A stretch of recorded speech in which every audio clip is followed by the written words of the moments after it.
Hi guys, welcome in this channel. This reading is for collective energy at this time. Collective. Naka-recover ka na from betrayal or hurt or yung na-deeply hurt ka. And possible na nakapag-forgive ka na din dahil nakapag-recover ka na from feeling hurt or yung hurt ka o na-betray ka. Yan. Or from feeling betrayed. So, more information or more clarification with this Ten of Swords in reverse.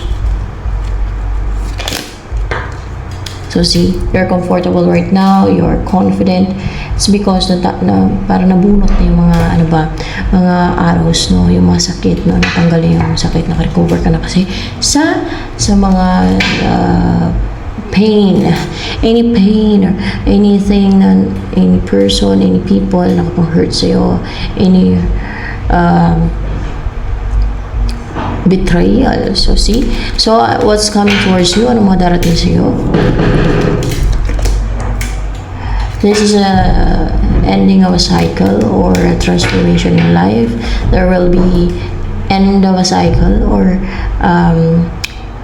completion sa buhay mo. And of course, if there's completion, there is a new beginning na nakahanda for you. So of course, yes, you will start a new beginning. And what is the new beginning that you will start? Queen of Swords. That you're more focused on yourself, on building a healthy boundary, and of course yung may self-love ka and palagan mo yung sarili mo and may self-worth ka, of course, and alam mo yung intellectual ka, ginagamit mo yung utak mo, intelligent ka, sharp yung mind mo, hindi ka magpaabuso. You will cut off people that are abusive or not good for you, no? That are hindi magandang intention sa'yo, or leeches or toxic people. You will cut off those people kasi Queen of Swords, yan ang isa mga new beginning na makapaglagay ka na ng boundary na wala nang mga makapag-intrude sa'yo. Yan, no? Wala makapag-intrude sa personal life mo.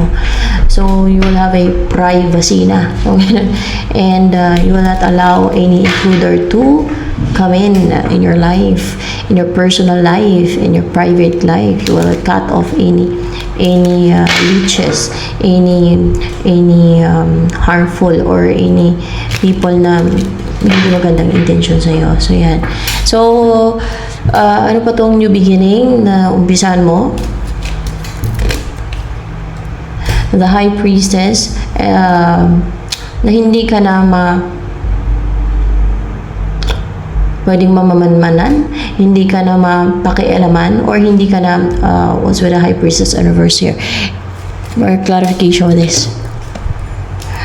See, na-clear na yung judgment mo, hindi ka na namamanipulate, hindi ka na nakokontrol, hindi na napapaklouded yung judgment mo ng mga gumagawa ng spiritual against you, ng mga nagsisend ng mga, spiritual attacks. No? Kasi isa yan sa napapaklouded ng judgment. Yung mga nagsisend ng spiritual attacks like mga spells, orasyon, yan. Yung mga sinesend nila or mga rituals nila. No? Isa yan sa magpaklouded kasi it's because they send illusions and manipulations and also intimidations on the mind of their victims. That's why, nagiging clouded yung judgment ng kanilang mga biktima. So, hindi ka na maapektuhan or hindi ka na mapipinsala, hindi ka na matatabla ng kanilang mga ginagawang spiritual against you. So, or maaaring titigil na sila or hindi ka na talaga matatablan, hindi ka na maapektuhan. So, yan. So, ano yung energy in person na ipupurso ka, na sure na ipupurso ka. If there is a person na sure na ipupurso ka, meron nga ba na person na sure na ipupurso ka? Let's see. So, there is a person na ipupurso ka. Yun nga lang, guys. kahit nasa malayo man ito. And may natanggal dito sa taong to, Ace of Pentacles in reverse. Ano to natanggal dito na sumpa, no? Pag mga ganito, sumpa, ito natanggal sa kanya. Ano yung natanggal sa kanyang sumpa, no? Dito sa kay Two of Wands na to. It's a deceit. Yung parang iwas-iwas siya, tatakas-takas, no? Parang maging sneaky, deceitful, scheming, or yung parang sumpa na maglaro siya sa relationship o cheater. Ano to, maging cheater sa relationship? Yan ba sumpa? So yan, sumpa yan sa kanya na maging cheater siya sa relationship. So yan na natanggal sa kanya sumpa. Bakit natanggal sa kanya sumpa na yan? Dahil sa pagmamahal niya sa'yo. So let's see, dahil mahal ka niya, kaya natanggal sumpa sa kanya. Para bang yung sa ano guys, meron yan yung cartoon na fantasy movie. It's a cartoon yun Beauty and the Beast.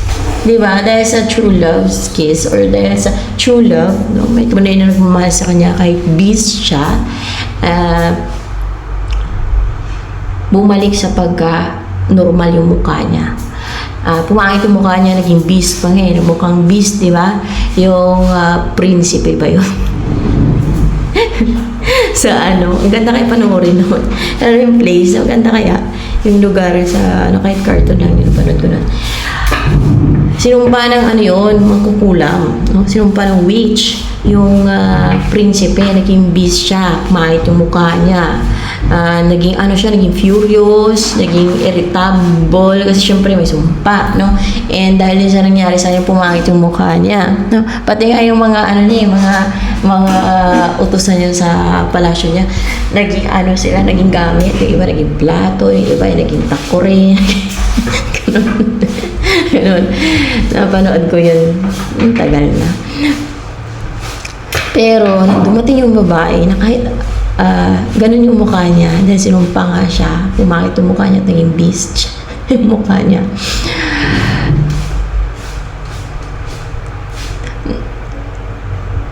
Yun, bago yung mukha niya, bumalik sa yung original yung mukha na ang gwapo pala niya. Yung ganun. Ang gwapo niya. Nung naghalikan sila, naging siya, naging bumalik sa yung mukha niya talaga nung prinsipe pa siya, na hindi na siya beast, na ang pugi na niya.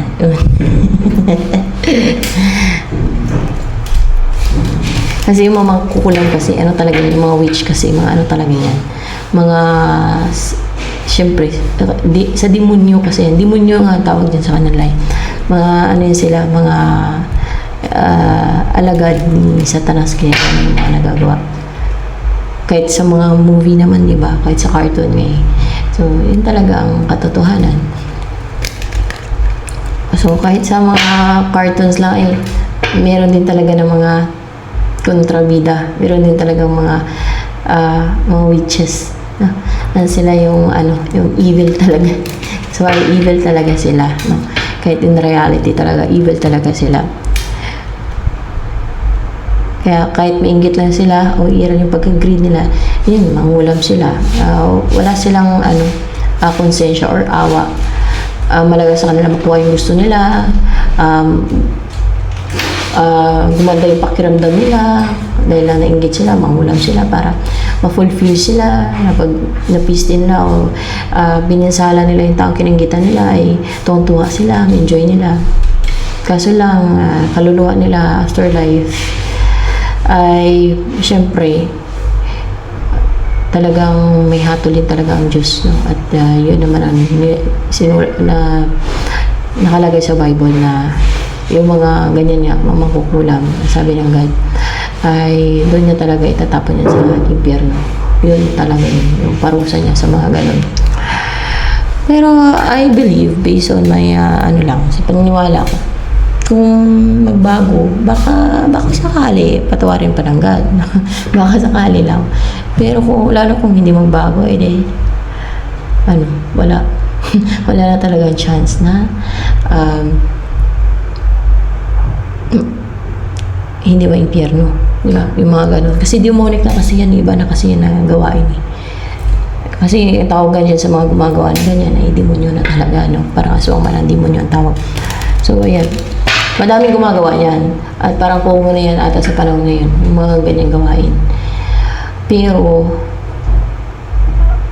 yun ang nakasulat sa Bible na parusa na sa mga ganun ano magawa natin. So, yan. So, ayan guys. At, yun ang natanggal sa kanyang sumpa. Yung sinumpa siya. Sino ang sumpa sa kanya? Ex niya. Hindi. May nasumpa sa kanya. Ano yung nasumpa sa kanya? Nainggit sa kanya. Nainggit sa kanya. Kaya sinumpa siya na maging cheater siya para bakit gano'n? Hindi yun advantage sa kanya. Loses yun sa kanya. Kasi pag naging cheater siya, hindi siya maging masaya sa relationship. Hindi siya maging masaya sa love life niya. Para bang walang true love. Yun ba yun? Yung sumpa sa niya na hindi niya mahanap yung true love. Hindi. Maging cheater lang talaga siya. Ano pa ba related dyan?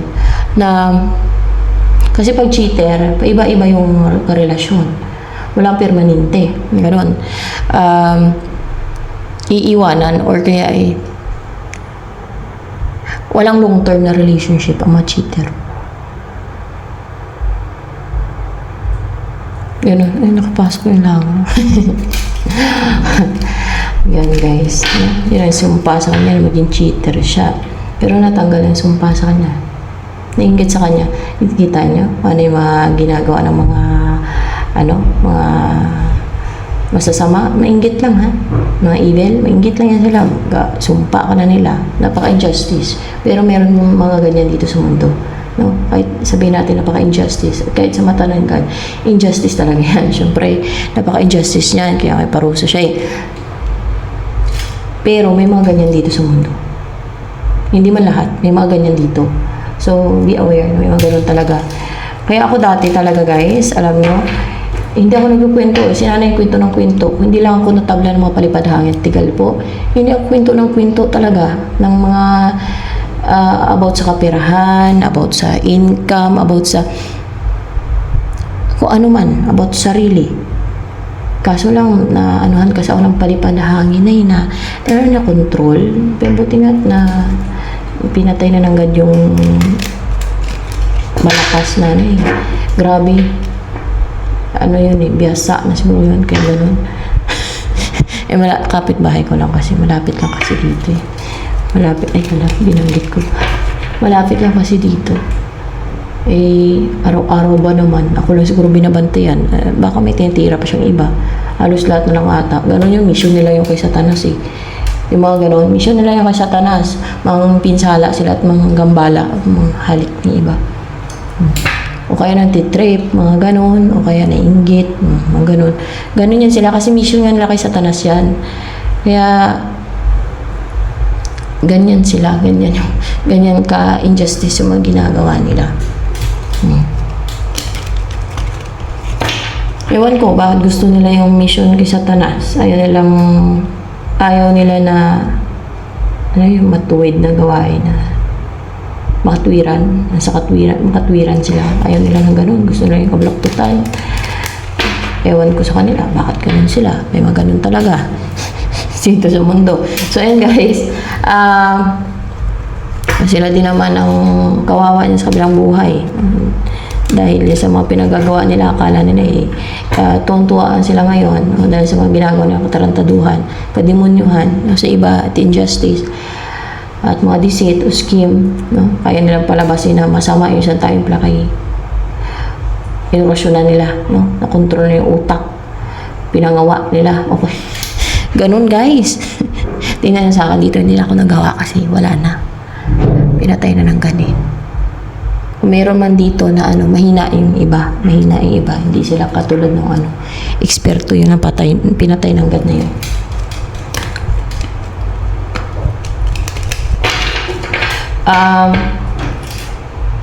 Grabe. Buti nga nakapagpahingaan ako kumawa dito. Hindi natigil. Kung matigil ko man, hindi na ako pigil. Pag sa labas ako pinakapigil yan. Hindi ko pigilan. Madalas hindi ko mapigilan. Nagbabaon na nga ako eh. ng mga pang-trip. Para lang hindi ako makontrol, hindi ako ma-manipulate eh. Pero, naano pa rin ako. Malakas yung niya. Orasyon niya. Sipin niya na. Pero dati pa yon, talagang gusto niya talagang mangontrol. Hindi lang nung matagal na yan. Naramdaman ko yan, pero hindi ako pinafukusan siguro nung dati. May mga ganyan. Misyon nila kay Satanas yan, kaya gano'n ang ginagawa nila. Ito, katulad ito, sumpa. Sumpa, buti na tanggal, no? Nainggit lang sa kanya. Sumpa siya, naging cheater siya. Para wala siyang love life. Hindi. Para mahirapan siya pagdating sa love life niya. Hindi. Para wala siyang mapangasawa. Gano'n, no? Let's see, Hindi. Para wala siyang forever. Tingnan natin. Para wala siyang forever. Papalit-palit siya ng karelasyon para wala siyang forever ba? Pangit na yung papalit-palit ng karelasyon. Yung maganda yung pagka pang long term na talaga. Di ba? Yun naman ang hinahanap ng karamihan eh. Kaya nga sinumpa niya, nainggit siya. Nainggit, kinainggitan, no? Para wala daw forever. Ay, abaw. Kontrolin niya ang buhay, ang love life ng isa. Sinumpa niya na maging cheater para walang forever. Ay, abaw. Ano ba itong nagsumpa sa kanya? Malapit lang sa kanya. Malapit lang sa kanya, pero hindi niya ex. Malapit lang sa kanya, nagsumpa sa kanya para wala siyang forever. That's why, sinumpa siya maging cheater. No? Alamin natin. Ano yan, kaibigan niya ba yan? Nagsumpa sa kanya na maging cheater siya? Si kaibigan niya. Minsan nga, yung tinuturing na kaibigan, hindi lahat Yung tinuturing na kaibigan, yun pa pala yung tutuklaw sa'yo, patalikod. Yun pa pala yung tatraidor sa'yo. Isipin yan, guys. Kaibigan niya. Kaya hindi ako basta-basta nakipagkaibigan. Hindi talaga. Mas okay na sa yung solo. May pupunta na ako, solo ako. Mas pa ako eh. Mabilis pang nilalakad ko pag ako lang eh. Maliban ako, kasama ko yung pamilya ko, okay lang yan. Pero mga kaibigan, hindi ako sanay na, yung makipag-grouping. Simula ng pagkabata ko pa talaga, nasanay talaga ako solo flight talaga. Nakaiba man kasi ako. Simula ng pagkabata ko. Ayaw din nila sa akin. No? Kakaiba ako. Iba ako. Basta ganun, yun ang masabi ko. Iba ako, kaya ayaw nila sa akin. Ayaw ko din sa kanila. Kaya hindi ko din gusto ugali. Ayaw ko sinong backstaban. Ayaw ko lang traidoran. Gusto ko yung, kung may kaibigan ako, yung, suportahan, tulungan, hindi yung ikiinggitan, hindi yung nag-iinggitan, hindi yung binabackstab yung isa, hindi yung ida-down ka. Ayaw ko lang ganun. Meron akong tinuring na kaibigan, yung elementary ata yun. Yun talaga, anak naman kasi ng pastor yun. Hindi naman talaga traidor yun. At yung sa katrabaho ko dati, yun, na supportive pa yun. Yun ang may turing kong kaibigan kasi alam mo yung sincere yung intention niya makipagkaibigan na hindi man traidor, hindi inggit ang umira sa kanya, kundi yung makipagkaibigan, no? Supportive, mga ganun ba. Yun ang tunay na kaibigan, no? Ako din, supportive din ako. Nakita ko supportive na kahit hindi ko nakita na supportive ako, hindi ako yung hilain ko. Ko pa, tulungan ko pang umangat. O, diba? Ganun yun, ganun dapat yun, yung hanapin ninyong kaibigan, hindi yung hilain kayo ba, traidorin kayo, isumpa kayo, hindi yung kaibigan. Hidden enemy na yun. Kagaya nito, hidden enemy yan. Kaibigan yun daw. Tapos may yung naging kaibigan ba? parang wolf in a sheepskin. Covered in a sheepskin. Oh my gosh! Parang siya ahas. Yung kaibigan niya. So, ano na nangyayari dyan? Yan. So, By the way, let's see kung ano yung nakapasok na lang ako dito. Ano ang hangad nito sa'yo ni Two of Wands? Ito ang hangad niya. Mag-offer talaga. Meron siyang suyuin, meron siyang isend sa'yo, pwede message or offer, or pwede ding, ano ito yung send sa'yo, pwede nga ding spill eh. Hindi ka makatulog. Mag-isip sa kanya. Hindi kanya patulog yung tama. Kung gusto niya mag-isip sa kanya. Ay, pistihin ka man nito. Ay, ayaw ko patulogin. May insomnia ka, selfish man to. O, natanggal lang yung sumpa sa kanya pagka, cheater. Deceitful naman. Wala mang awa sa'yo. Wala man siyang awa sa'yo. Oh. Baka may sumpa pa yan na ganyan. Ganyan siya. Dapat may care man lang sa'yo. Pag hindi ka nakatulog, magkasakit ka. Baka mamatay ka pa. O, wala siyang mahita. Di ba? Naisip niya ba yun? Pag hindi ka makatulog, kakaisip sa kanya. Dahil isend siya sa yung orasyon. Ay, wala spell man magkasakit ka, naisip niya ba yan?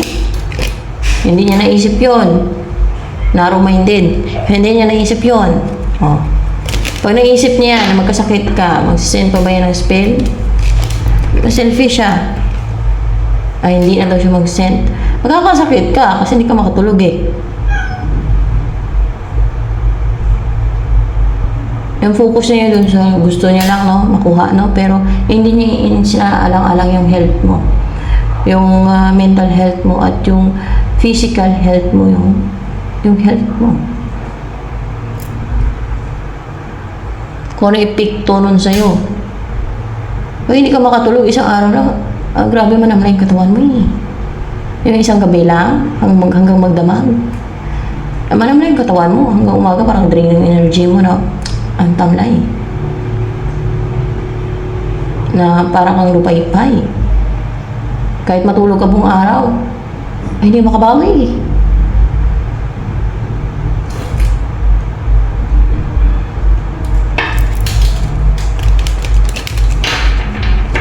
Parang kung gabi-gabi, araw-araw na lang gagawin niya yun sa'yo.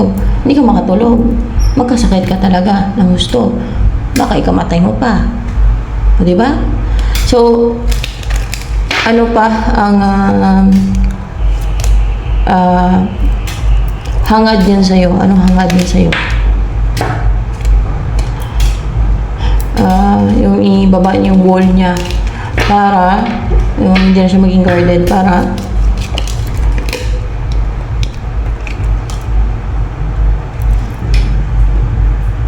in reverse man yun eh.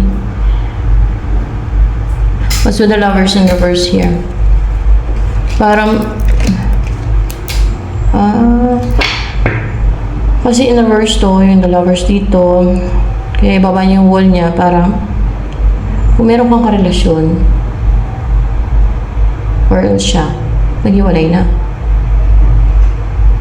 O kaya kung kayo ay hiwalay, kung past person mo to, hiwalay kayo, in separation kayo ngayon, with the lovers card here, ay magkaroon na ng stability sa inyo.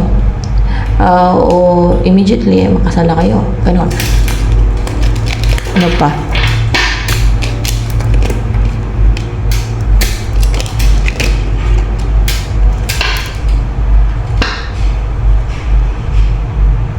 May gusto nga siyang maghiwalay talaga eh. Yung ma-separate, heartbreak, maghiwalay. No? Yun ang gusto niya. No? Yun ang hangad niya. May maghiwalay. Sino maghiwalay? You and your person. You and your person. Upright ba to? Let's see. So, it's you and your person. Kung meron kang person, o kahit makakakonek, ka-chat, gusto niya maghiwalay kayo, ma-separate kayong dalawa, mawala na yung communication nyo, basta yun ang gusto niya mag-iwalay, no? mag-break may mag-break you and your person. Kasi na hindi naging positive yung mangyari sa inyo na current person mo or ka-connect mo or ka-chat mo or ka-textmate mo, if uso pa yung textmate sa inyo, or ka-fling-fling mo o kung meron kang karelasyon. Yan, hangad niya kasi gusto niya pumasok sa buhay mo. Bakit gusto niya pumasok sa buhay mo?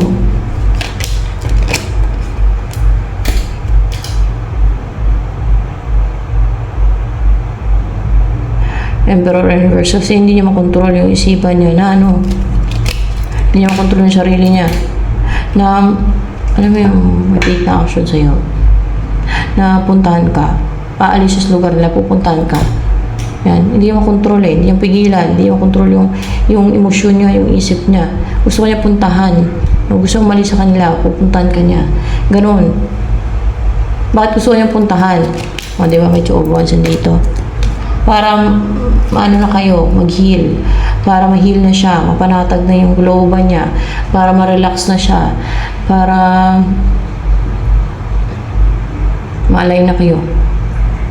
At pwede maalay na kayo at mag-heal na siya.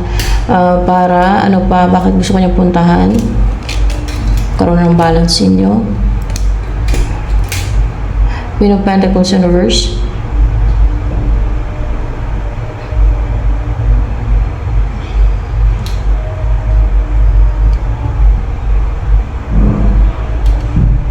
What's with Queen of Pentacles in reverse here?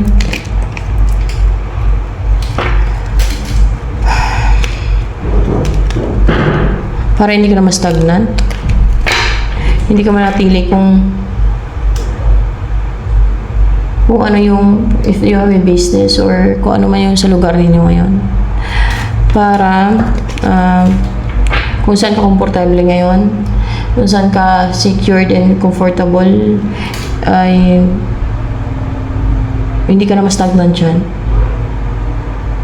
Hindi ka na manatili dyan. Nung gusto niya dalhin ka sa lugar niya. Let's see yun na nga, yun ang alok niya sa'yo, yun ang offer niya sa'yo. Yun ang alok niya sa'yo, yung dalhin ka niya sa lugar niya. Ano kaya maging buhay mo doon sa lugar niya? If ever. Yung pag nadala ka niya doon, ano kaya maging buhay mo doon sa lugar niya? Para bang, ano kayo, superior. O baka siya superior sa'yo. Maging ano ka ba doon sa lugar niya pag nadala ka niya doon? Let's see. Malungkot ka doon sa lugar niya. Siya ba to? Itong superior dito? Let's see. Hindi. Ikaw ba itong superior dito? Maging ganun ka? Ikaw itong maging superior. Over sa kanya? Hindi. Over sa family niya. Let's see sa family niya. Maging superior ka over sa family niya. Okay lang ba yun sa family niya? Kung superior ka over sa family niya? Okay lang daw. Bakit gusto ba ng family nila yung gano'n? Palaban, superior. O, gusto nila yon. Superior ka over sa family niya. Like mother. Bakit ang gusto niya magsabi? Daling kanya doon sa bahay na nandun yung magulang niya? Hindi. Ano yun? Pakilala ka niya. Baka ipakilala? Hindi.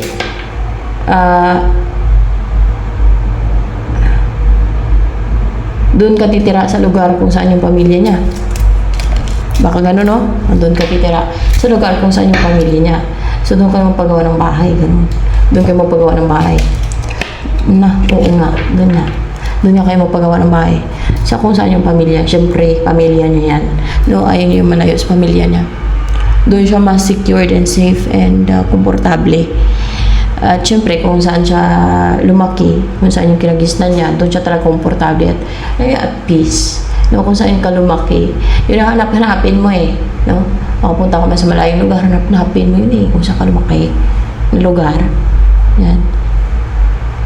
Kahit ako, nahanapan ko yung lugar na kinalakihan ko. Ewan ko lang sa iba. Lalo peaceful, pag peaceful, as in sa nature talaga, no? Hanap-hanapin mo talaga pagka gano'n yung lugar eh. Kung saan ka lumaki, yan. Kasi malungkot ka sa lugar na yun. Hindi ka naman masaya. Tapos superior ka pa doon. Ano yun, astig ka doon? Pag doon ka? Astig ka nga. Astig ka doon. Astig putik. Ayaw, super G. Riding to Consoyo.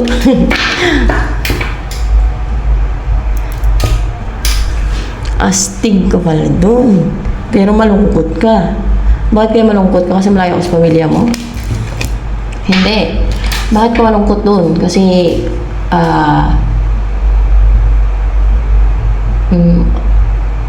baka, ano kaya? Wala nagchichismisan?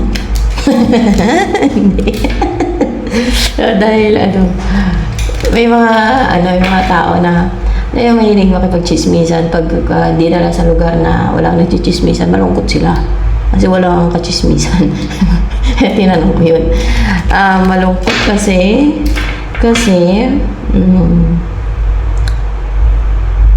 ba't ka nang malungkot dun? Ano kaya reason? Ba't malungkot ka dun sa lugar na yun?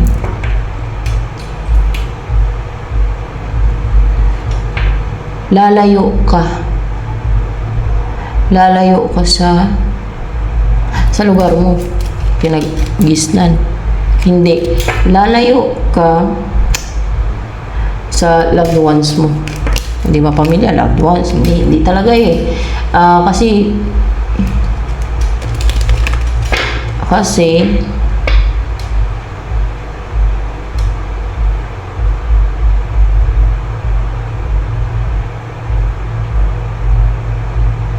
may paglayo yun. Lalayo ka sa mga taong na nakasanayan mo, na nakikita, ganun. Hindi eh. Lalayo, may paglayo dito eh. Lalayo ka sa isang mong person, kung meron ka connect, gano'n. Baka gano'n na. Kasi lalayo ka dun sa isang mong person, kaya malungkot ka. May connect ka, may person kang isa. Yan, malungkot ka kasi lalayo ko sa kanya. Kung nasanay kang kausap mo yun, nasanay ka, siya na lang kausapin mo. Siya na lang yung lambingin mo, di ba? Siya na lang yung akap-akapin mo, hindi ka na malungkot niyan. Ano yun, pag nalungkot ka, lambingin ka niya? Hindi. Baka hindi siya malambing? Malambing ba yung person mo na yan? Hindi siya malambing. Kaya malungkot ka na. Pero pag nilambing mo siya, matutuwa siya. Tingnan natin. Hindi. Ano yun?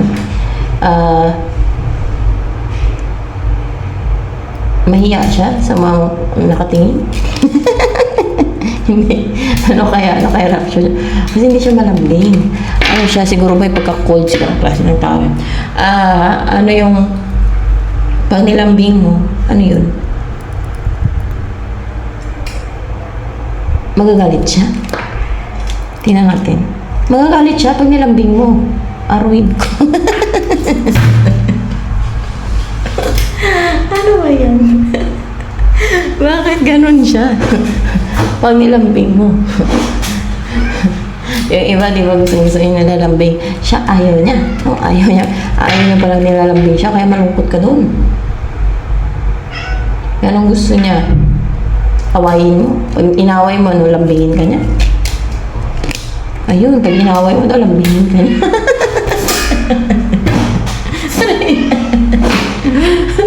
Ang bakit naman, away ka na away. So yan guys, ito na lang for the lecture verdict.